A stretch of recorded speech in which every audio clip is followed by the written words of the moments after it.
Okay, so if you're like me, you have a ton of leftovers because I always cook for an army and we're only 5 people here. So a quick little thing that I like to do with my leftover mashed potatoes, and again, these are just standard mashed potatoes that I make.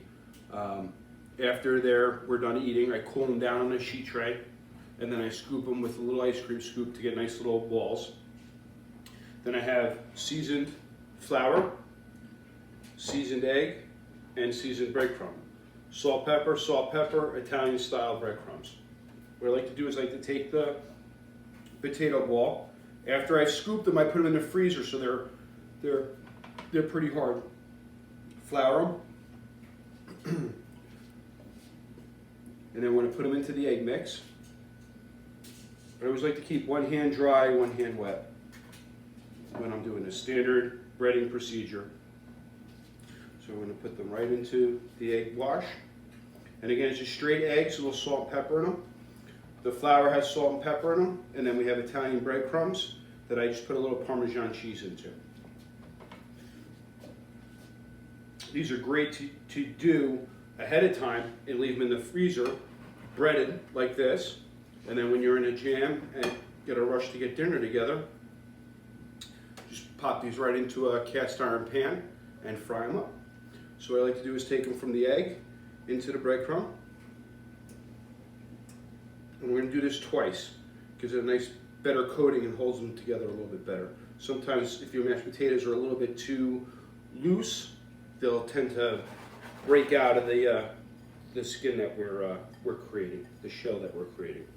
So again, we're going to toss them right into the breadcrumb and then back into the egg. Coat them really well.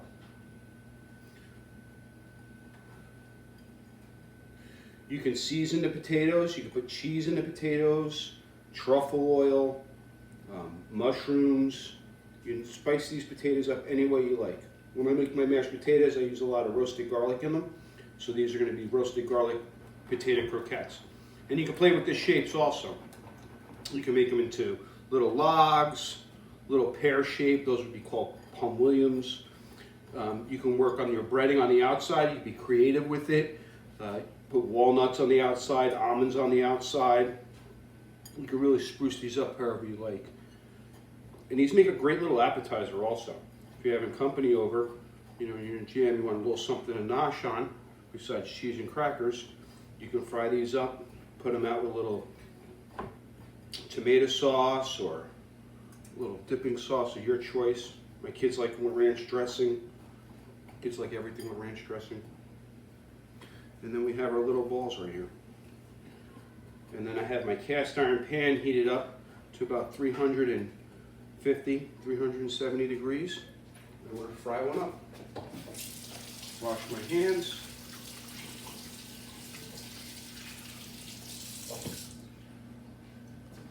And then we're just going to take one and pop it right in the middle. Till they're nice and golden brown. Now if you fry these right from the freezer, they're still going to be cold in the middle, so you're going to want to throw them in the oven with whatever you're cooking. And we just want to get them nice and golden brown. Well, actually, might be a little bit too hot. I'm going to turn that down.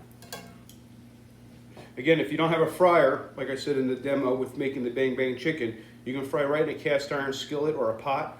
You just want to keep an eye on the temperature. You don't want it to get too hot. And then when they come out of the fryer, hit them with a little salt. And you have a great side, a great appetizer, something to do with your leftovers so they don't go in the garbage. Enjoy.